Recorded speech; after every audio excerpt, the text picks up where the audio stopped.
கணவனை இழந்து மறு திருமணம் செய்ய திருமண தகவல் மையத்தில் பதிவு செய்யும் பெண்களை குறிவைத்து நகை பறித்த நபர் கைது செய்யப்பட்டுள்ளார்.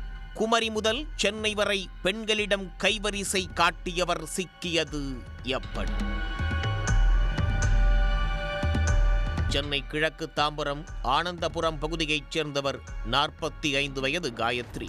இவருடைய கணவர் சில ஆண்டுகளுக்கு முன்பு இறந்துவிட்ட நிலையில் மறு திருமணம் செய்வதற்காக தனியார் திருமண தகவல் மையத்தில் தகவல்களை பதிவு செய்து வைத்திருந்தார். இந்த நிலையில் கோயம்புத்தூரைச் சேர்ந்த 50 வயது யுவராஜ் என்பவர் கடந்த சில மாதங்களாக காயத்ரியிடம் செல்போனில் பேசி வந்த நிலையில் அவரை திருமணம் செய்து கொள்வதாகவும் கூறி வந்துள்ளார். மேலும் திருமணம் செய்து கொள்வதற்கு முன்பு காயத்ரிக்கு கண் திருஷ்டி பரிகாரம் செய்ய வேண்டும் என கூறி ஒரு கோயிலுக்கு அழைத்துள்ளார்.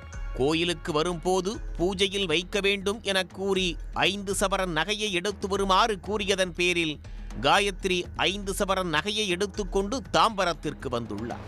அங்கு தயாராக இருந்த யுவராஜுடன் மாங்காடு காமாட்சியம்மன் கோவிலுக்கு சென்று சாமி தரிசனம் செய்துள்ளனர். அங்கு ஒரு பாத்திரத்தை வாங்கி அதில் 5 சவரன் நகையை போடும்படி யுவராஜ் கூறியதன் பேரில் காயத்ரி தான் கொண்டு வந்த 5 சவரன் நகையை அதில் போட்டுள்ளார்.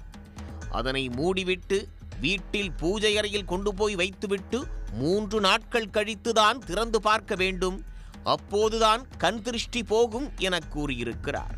இதனை நம்பி அவரும் அந்த பாத்திரத்தை எடுத்துச் சென்று வீட்டின் பூஜை அறையில் வைத்துவிட்டு மறுநாள் யுவராஜை செல்போனில் தொடர்பு கொண்ட போது அவருடைய செல்போன் சுவிட்ச் ஆஃப் செய்யப்பட்டிருந்துள்ளது. இதனால் சந்தேகமடைந்த காயத்ரி அந்த பாத்திரத்தை திறந்து பார்த்தபோது அதில் தங்க நகைகளுக்கு பதிலாக பிளாஸ்டிக் வளையல்கள் இருப்பதைக் கண்டு அதிர்ச்சி அடைந்தார். தான் ஏமாற்றப்பட்டதை அறிந்து மாங்காடு போலீசில் புகாரளித்தார். இதன் பேரில் போலீசார் வழக்கு பதிவு செய்து நூதன முறையில் மோசடி செய்த யுவராஜை தீவிரமாக தேடி வந்தனர். தலைமறைவாக இருந்து வந்த யுவராஜ் மேலும் ஒரு பெண்ணை இதே போன்று ஏமாற்றுவதற்காக சென்னைக்கு வந்தபோது மறைந்திருந்த போலீசார் யுவராஜை கைது செய்து அவரிடமிருந்து 4 சவரன் நகைகளை பறிமுதல் செய்தனர். ஏற்கனவே இவர் கன்னியாகுமரியில் இதேபோல் ஒரு பெண்ணை மோசடி செய்து கைதாகி சிறைக்கு சென்றுள்ளார். சிறையிலிருந்து வெளியே வந்தவுடன் மீண்டும் அதேபோல் மோசடி செய்து வந்தது தெரிய வந்துள்ளது. மறுமணம் செய்ய பதிவு செய்யும் பெண்களை குறிவைத்து நூதன முறையில் அவர்களிடம் நகைகளை பறித்துச் செல்வதை வாடிக்கையாக வைத்திருந்துள்ளார். இதையடுத்து கைது செய்யப்பட்ட யுவராஜை நீதிமன்றத்தில் ஆஜர்படுத்தி சிறையில் அடைத்தனர். திருமண தகவல் மையம் மூலமாக திருமணத்திற்கு வரன் தேடும் பெண்கள், மறுமணத்திற்கு வரன் தேடும் பெண்கள் எச்சரிக்கையாக இருக்க வேண்டும் என்று போலீசார் அறிவுறுத்தியுள்ளனர். உடனுக்குடன் செய்திகளை தெரிந்து கொள்ள சன் நியூஸ் பெல் ஐகானை கிளிக் பண்ணுங்க.